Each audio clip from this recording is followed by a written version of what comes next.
Welcome to the GRN, the Growth and Resilience Network, where every episode brings you targeted stories and strategies about professional and personal growth and resilience. The intent of each episode is to educate, energize, and equip you with information and hopefully a bit of wisdom to apply in your life and within your community. Hi, I'm Steve Piscitelli, your host, coming to you from my headquarters, my world headquarters here in Atlantic Beach, Florida.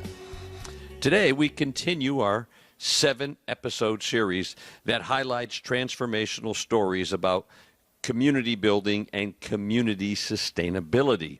Now, each of the stories appear in my most recent book, Community as a Safe Place to Land.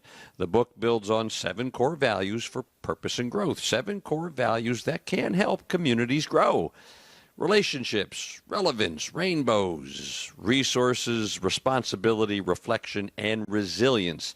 They're all interconnected, and they all support one another. And, by the way, rainbows in this sense is a metaphor for a community's dreams, goals, aspirations. Today, we will examine the importance of reflective leadership. Transformation doesn't just appear. It requires vision, thought, communication, respect, difficult questioning, attentive listening. And transformational leaders help orchestrate that communal dance. They recognize that establishing a shared vision requires tough conversations. Everyone around the table typically sees his or her agenda item as the most important. And they struggle at times to understand what community means beyond their narrow framework. Intentions may be good, but attention may not stray far from an individual agenda. The bigger picture can get lost in collective monologues. So today, 2 longtime community activists and leaders in the Northeast Florida area of the planet share a few leadership skills and strategies with us. Linda Lanier's storied leadership career included having served as the head of the Jacksonville, Florida affiliate of the Planned Parenthood Federation of America, the executive director of the Salzbacher Center for the Homeless, and head of the Jacksonville Children's Commission. She tells us effective leaders understand that they must say what everybody knows but few want to own. The leader must provide the safe yet possibly uncomfortable means for an open and honest discussion about tough issues. Michael Lanier, a former behavioral therapist and hospital vice president for community outreach, said the leader needs to help his team move beyond being passive, navigate through emotion and upset, and be real by explaining the situation. Be transparent. The leader must help parties at the table see a higher sense. They must keep their calling in mind. For now, let's listen and learn how to be a reflective leader.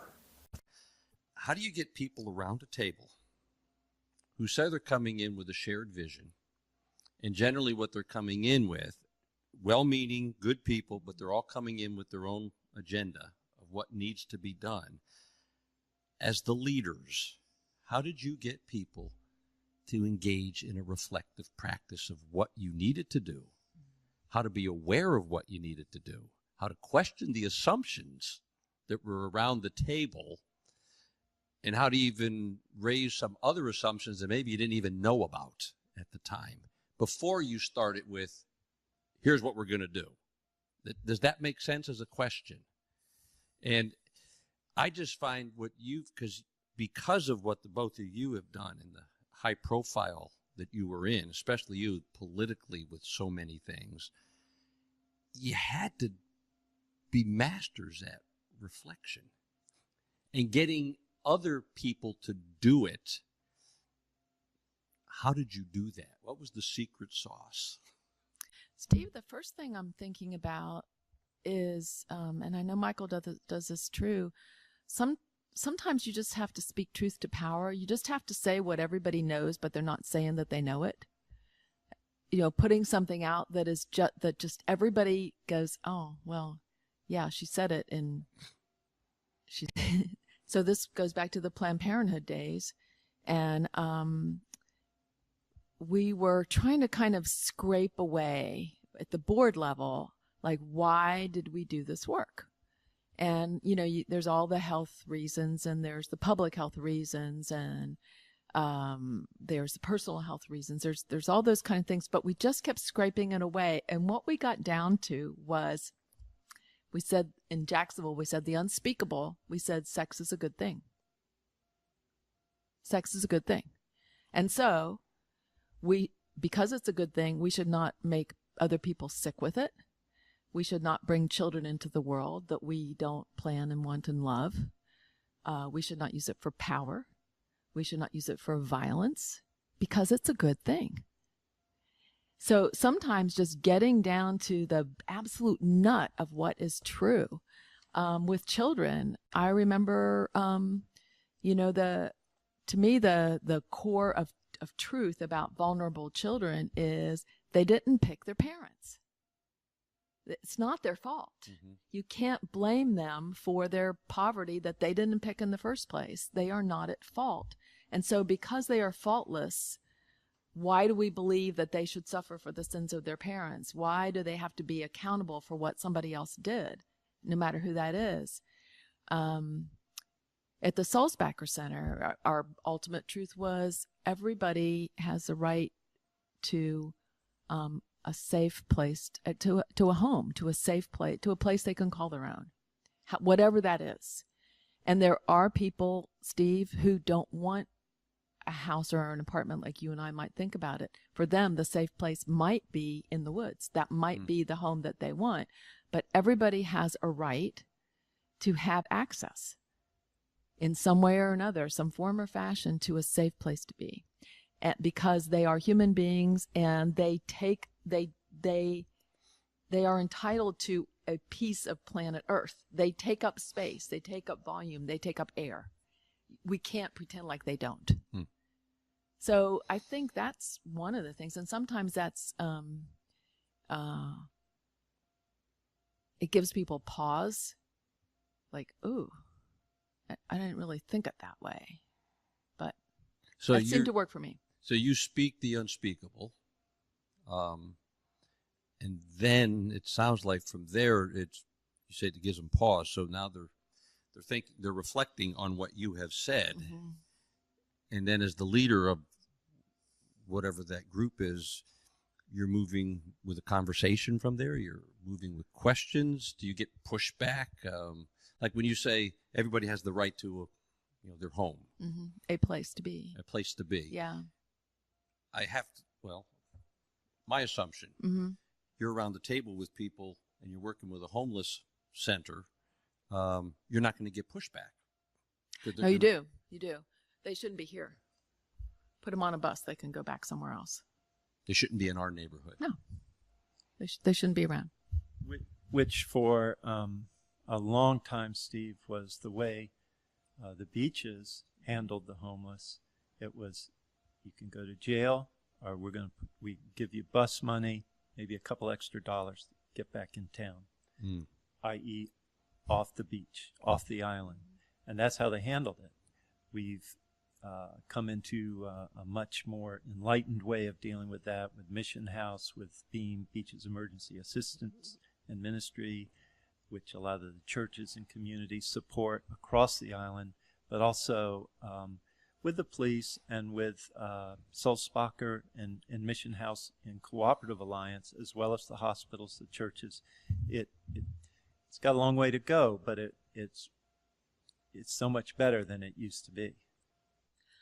I think Michael and I both have this basic belief that all of us are smarter than any one of us. As leaders, how did you get people to stop talking, not only listen, but just think?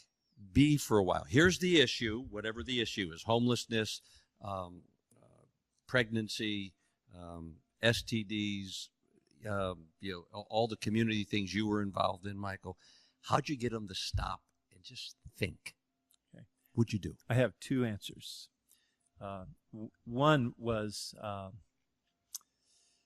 in my marriage and family therapist days, which were long ago. I'd worked with abused, neglected children, and then got to know a lot of the judges and the attorneys. So when I went into private practice, that created a lot of referrals my way, mostly divorce custody cases.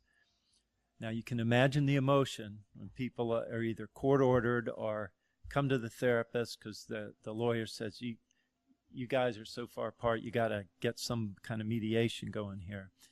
And sometimes there'd be two controlling factors, sometimes one dominant, one passive, but how to get beyond all that emotion and upsetness, heartbreak, betrayal, whatever it is, to what's going to happen. And for the controller, I'd say, look, I see, how you're coming in on this, but here's the deal. You got to give some of that up, because I'm telling you, if we go to court, you will be powerless.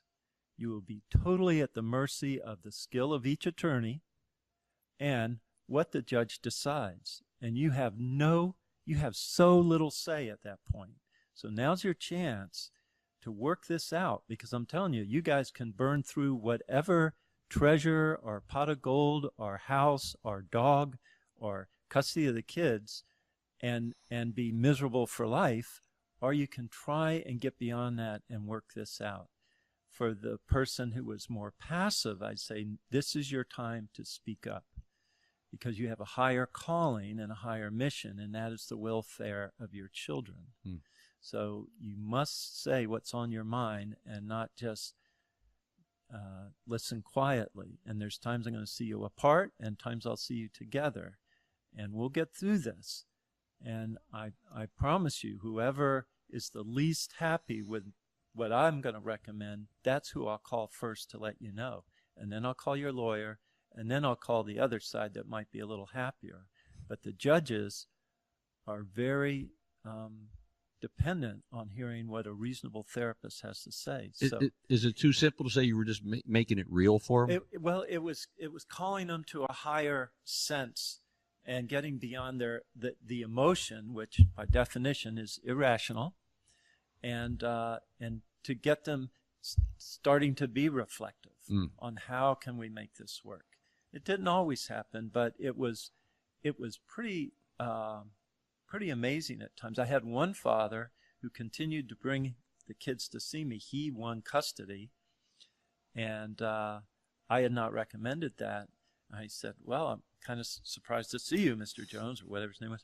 And he said, well, my kids really liked you, and even though I didn't agree with your recommendation, I did feel like you gave us all a fair shot, so I'd like to keep seeing you with my kids. And maybe we can work something out with Mabel. And, right. And I thought, well, okay.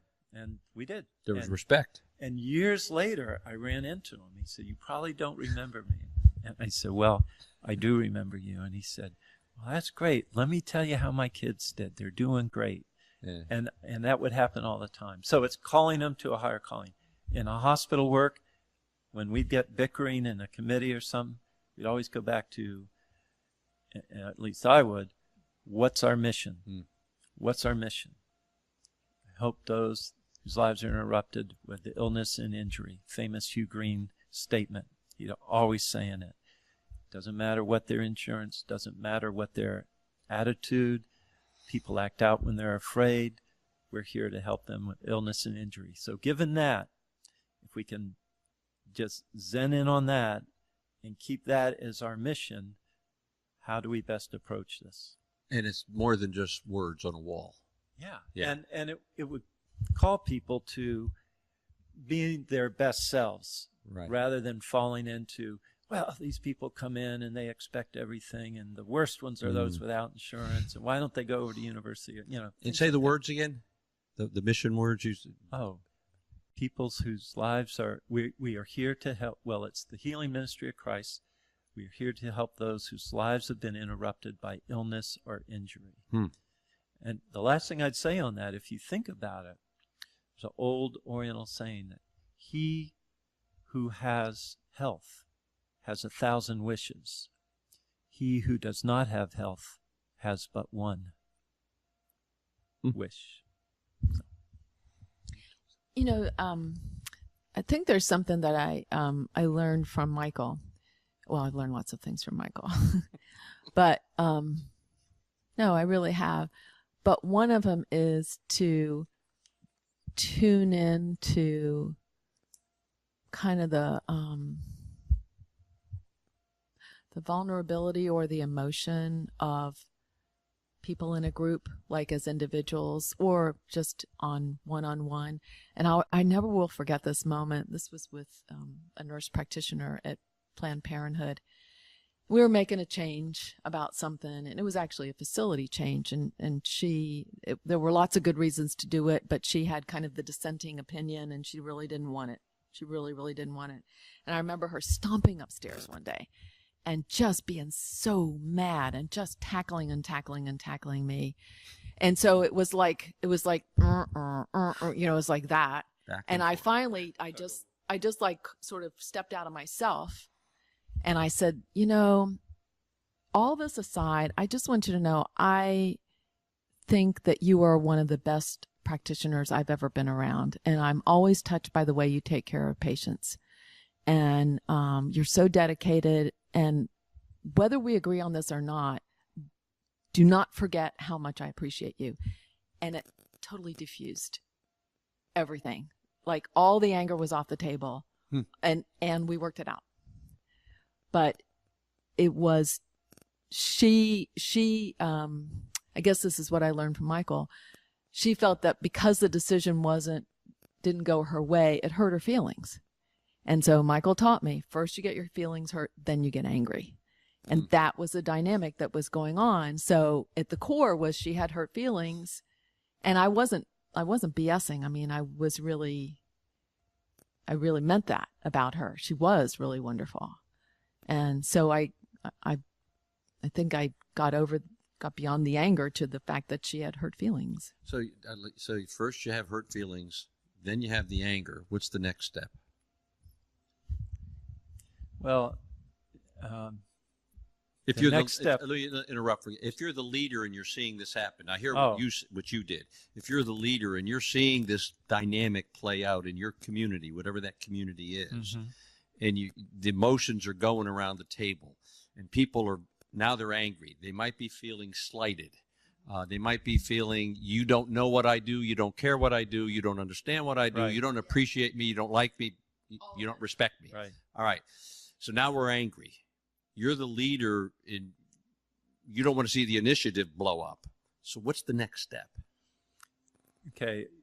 Well, you must understand, I'm just going by as if I was in a meeting, and I might come up with 12 different things, but my response right here and now is, you know, Steve, I hear your frustration. I don't understand why you believe we don't care about you, that we don't care about your neighborhood. And I want to know more about that, where that comes from, and your sense of what we're trying to accomplish here. But here's what I do know. We are here today. I am here today, and we're trying to do the best we can to work this out. So we need your help on that. Now, anger and blame isn't going to get us there. But if you can share with us some of your wisdom, like how would you do this if you were sitting in my chair? We're here to hear that. So if I think let's take a break. Let's take 5 minutes, get a cup of coffee, hit the bathroom, whatever. Hit the reset button? Hit the reset button. We're going to come back, but I'm going to remind everybody that's what we're here for, is to gain wisdom from the people that live in this area, that live in this neighborhood, what their needs are, and from the people that are here today. And we so appreciate you that you are here talking with us. We need to know those things. and if you can give them to us in a realistic or practical way, that will help us as well. So share with us your wisdom and your experience, and in a soft way, never raising voice. Sometimes the softer you get, you make sure it's heard, but you give it that soft affect, it disarms. Much as I just did right now. Right. There you go. In training language, we used to call that drawing out instead of pumping in. Okay. Gotcha. Sometimes you're not so much teaching or telling somebody about something as you're helping them discover what it is they already know. Drawing out. When you're in those situations, or even hopefully before it gets to a shouting match like that, are you a believer in asking questions? Absolutely. Question. Yeah, question. And how do you get, I know, well, it would depend on the situation, I understand that, but was there a general routine you used? Was there a general format that, okay, I'm going to ask questions from this category for, first I want to find out who you are. I mean, they're basic icebreakers and community builders that we can use. But were there any things that were somewhat common because you did it for so many years? The audience changes, but the conversations many times are the same. Different audience. They're still angry because people aren't listening to us. They don't understand us. Oh, you're coming in from that side of the wherever. Again, you're going to help us. You've been here before. Yeah. Or people who look like you. Have been here before. Right. So do you come in with questions? Or is it just because you did it so long, it became second nature to you that you just, it's like being in an improv group, or it's doing riffing on the stage in music. You're so good at it, you hear somebody go and you know where to go. I'm just curious on that. I don't know that I ever thought about it. I think you're right. I think it's something that just works. But trying to take it apart maybe and think about some things. I think in groups where there's either a crisis or there's a problem, and you're trying to find a solution, people jump to the solution. And I think the better questions are values questions. What do we believe in? Sex is a good thing. Yeah. What do we believe in? What do we think is true? Kids don't choose their parents. Sort of what are our underlying assumptions? And you start with that. You start with that, yeah. Become aware of the assumptions and then move from there. Because otherwise you jump right to the solution, and it's probably been something that's been tried before anyway and didn't work. So why even go that way? Yeah. Michael, you want to add to that at all, or? Well, I'm thinking that anytime there's that volatile situation, or maybe it's like trying to plan somebody's retirement, or how you're going to set up the fundraiser, and you can get pretty intense opinions on, that never works, or the silent auctions were a disaster last year. We're not doing that, and you have to really get people off those kind of declarative statements of we're never doing that again to, well, let's think, why didn't that work? What was going on? We probably should have closed the bar sooner. It was such a big room. Earlier. You couldn't hear the guy speaking or whatever it may be. And those are tough, and especially if whoever was in charge is in that meeting from last year, they're going to be defensive. It's important to always respect that. I remember a professor years ago saying, people have defenses for a reason, and you must respect them. You can't just go in with a psychological bulldozer and run them down because they may have nothing left. So respect their defenses, but also try not to trip on them as you're trying to work together on whatever you're doing. That takes a very effective leader Yeah. to do that. Yeah. Can I say one more thing? Sure. So something that Michael and I talk about when when we used to come home, we called it emptying our pockets at the end of the day. Like, I wouldn't believe that. But there's the saying, always be the bigger person. Not get down in the cat fight with the others. That somebody's got to be the grown up in the room, and always be the more honorable person. Yeah. The one who is the most fair, who is the most honest, who is the kindest, who is the most respectful. Mm-hmm. Always be that. For one thing, person. as a role model, and if you're the leader of the group, it does set the tone. One important thing I think for leaders is to never make up stuff, have good data, and that kind of knowledge is power if you use it in the right way. And I'll give you an example. When I was in charge of patient experience, we would have a physician retreat each year, and physicians are a very discerning group, and if you try and put something out there that's baloney, there will be at least half the crowd that's going to call you out on it right then and there.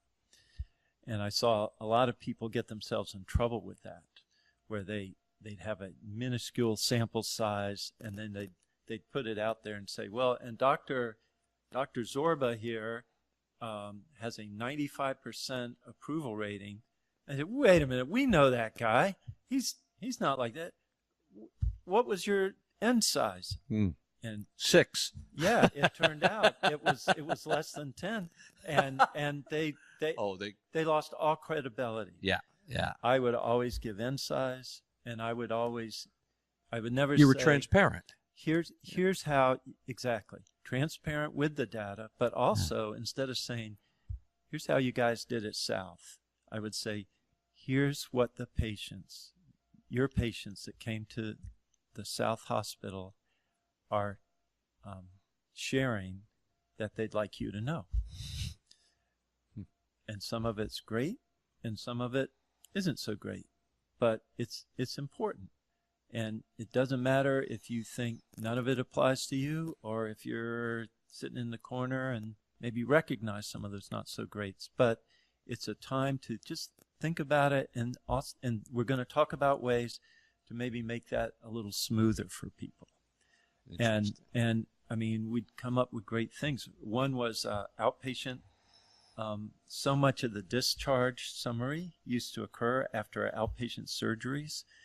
People on that Versett wouldn't remember half of it. They were either feeling really great or really terrible and just wanted to get home.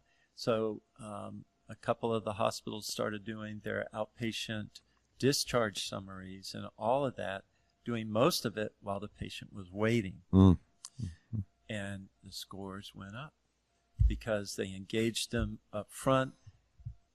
In anxious times like that, that kind of knowledge is helpful. Here's your recovery time. Here's how you'll be feeling. This is what you need to do and not do once you get home. Spouse, here's how you can really help them be most comfortable, et cetera, et cetera. And here's a couple things written about it that you can take home with you.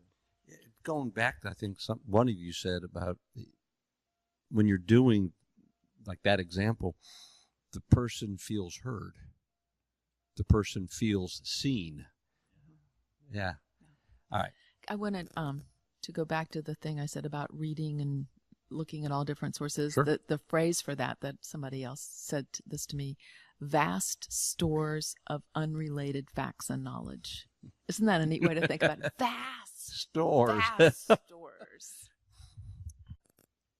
Let's start with this one. Since we were talking about reflection and you're attempting to get people who you lead to reflect, how do you check yourself as the leader?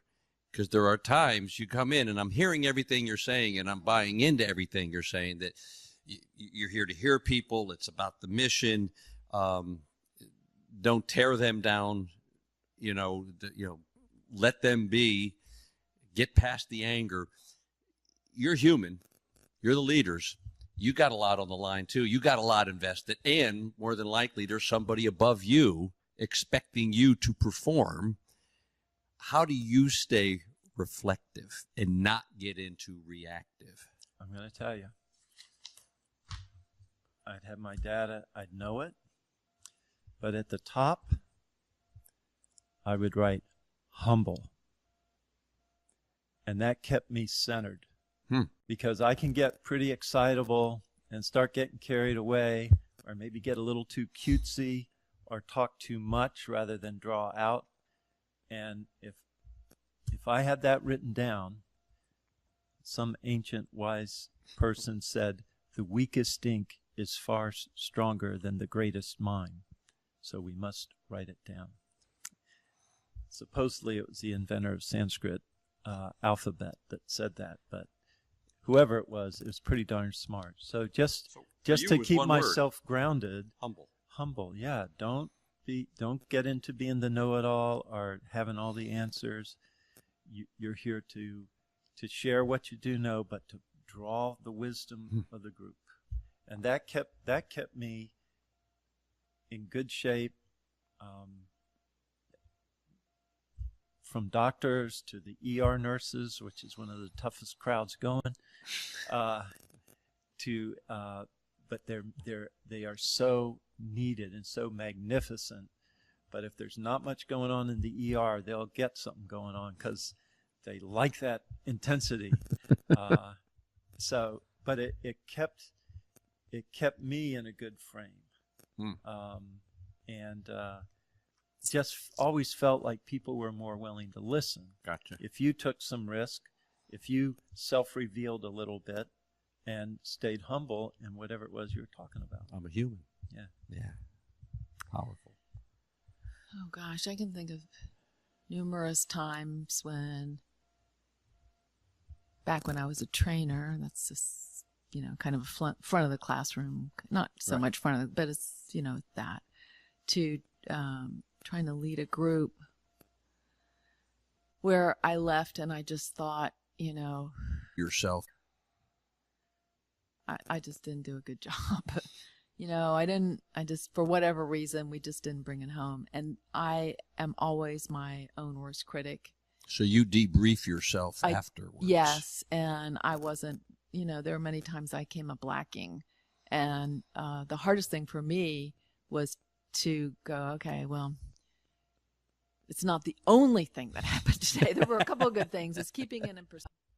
And I would assume you did some debriefing along the way.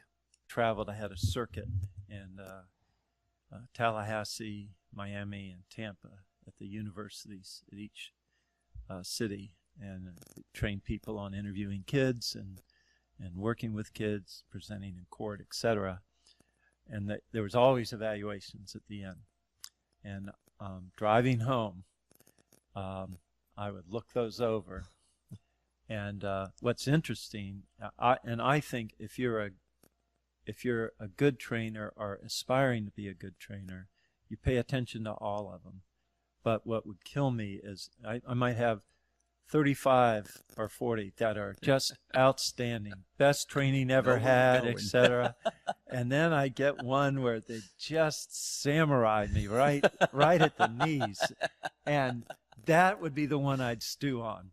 That would be the one. And but somewhere along the way, I get some perspective and say, okay, you got to be realistic about your expectations of self as well as your crowd. They're not all going to sing the Star Spangled Banner at the end. But it's important to see where you did mess up. And usually, if I'm really think about it, and I'm really going back a lot here, but is usually when I maybe cracked some joke or made some comment that was probably less than noble, and somebody that just hit them the wrong way, and then nothing I said after that was going to be any good. Right. And especially in they're like dealing with kids, going to court, they're such value-laden laden things, and everybody's got their own thoughts on them. Yeah. You got to keep all that in mind and share what you have, but also draw out. And Good point. And the last thing I would say, and this is something in our 30 plus years of marriage has worked so well for Linda and I. We write it on every congratulations, you just got married card. Kindness is always the better option than righteousness. And if you can approach whatever the disagreement, whatever the disappointment, whatever the joy from kindness, it's always going to go better. Reflect on that one. Yeah. Mm-hmm. Because you can be righteous and beat somebody to death with it. Yeah. Yeah. And righteousness is often, I think, the enemy of kindness. From your perspective, in the various communities you've worked with and helped to build, what's the biggest, actually, I guess there's two questions. What do you see as the biggest challenge to community sustainability? What do you see as the biggest factor that helps with sustainability? It could be the opposite. That could be one thing, and you look at it from both sides, or you might say this kills community, and this really builds community. What is there something that pops to mind? Okay, another book. There's hope in the title of it. It's actually a textbook about hope and the process of hoping. And when people hope, they need two things. One of them is they need a vision of what it is they're actually even hoping for. Mm-hmm. And so if people have never lived in a safe neighborhood or lived in a sound family, or they don't even have a vision of what it is they want. So that's the first thing you have to have in some way, some form. And then the other one is called agency, which means you you are your own agent. You believe in yourself, and you believe you can get take it done. action. You can take action. You can do it. Yep. And one of the things that I saw with the homeless population, and certainly in neighborhoods, is there was a lack of hope because one of these two things were missing. Either they had, or often both, but they didn't have a vision of what a safe, clean, respectable neighborhood was. They didn't have that within their limits of their understanding. They saw things on TV, and maybe they'd been to other parts of the city, but they didn't have that vision. They didn't have that picture for their neighborhood. And then the other thing is they had wanted a lot of things in their lives, but they never got them. And so their brains are almost set up like, well, I want that, but I'm probably not going to get it. And it's cause and effect is broken. And I had a perfect example of that at the Sulzbacher Center. So there was this little group of single women that would get together for a little therapy group. And I said, I'd like to sit in. So that day, the leader of the group said, okay, we're going to draw rainbows today. And then on each color of the rainbow, we're going to put something that we want. Our goals, this exercise. So I drew my rainbow and then I put down some things. And one of the things I put was, one of my goals was to write more letters to people. And then the other ladies had written down different things on their rainbows. So when it was my turn, I said, okay, I want to write more letters to people, which means I'm going to keep stamps in my purse and some paper, some little note cards, and I'm going to write a letter even if I don't have the address, because I can always get the address, but I had like the steps. Yeah. This is how I'm going to do more of this. The next lady said, well, I'm going to get my kids back. Okay, how are you going to do this? Well, I'm going to eat healthier food, and I'm going to make my bed every morning. There was nothing in anything she said that was going to get her kids back, because cause and effect was broken. Mm-hmm. She did not understand that when you do this, that happens. Right. It was a brokenness that she had. And I believe that's shared by populations. Cause and effect is broken for them as a neighborhood or a population. Wow. Yeah. Yeah, I would add to that, Steve, that a lot of folks in impoverished situations, they don't even know like you say, well, what's your vision? Where do you see yourself a year from now? It's just not there. And I think it was Carl Jung that talked about in his book, Memories, Dreams, and Reflections. So, sounds like a spin-off of one of yours, doesn't it? That, you need to pay attention to dreams both in your sleeping world as well as your waking world. Because if you can vision something, then you go about taking the small steps that bring you toward that. And that vision may change over time. Building on that, and then I'll give you a book. Oh, yeah. Elizabeth Gilbert, and I think the name of the book is Big Magic, I think. Yes. Okay. Yes, I read it. One of the Yeah, things I she read it. says in there is so, it's so commonsensical but missed. And so she said, you don't go for the passion, you look for your curiosity. Yeah. And then what you're curious with, the curiosity maybe leads to a passion.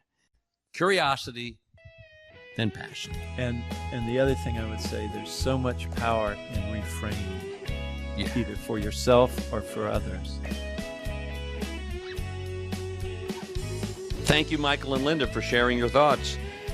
If you listen to what they said that rather than jumping to solutions, the transformational leader, that reflective leader, listens, respects, trusts, stays curious, helps connect hope, agency, and destiny. And above all, the leader must always be the grown-up in the room. Now, folks, once again, you can visit my website, stevepiscitelli.com, for more information about upcoming conversations on the GRN and about my programs and other resources for your personal growth and resilience, including my latest book, Community as a Safe Place to Land. Until we meet again, either virtually or somewhere in person around this great nation, this is Steve Piscitelli from my world headquarters, reminding all of us to choose well, live well, and be well, and continue to create, share, and savor powerful community moments. And I think Michael and Linda would remind us to remain reflective.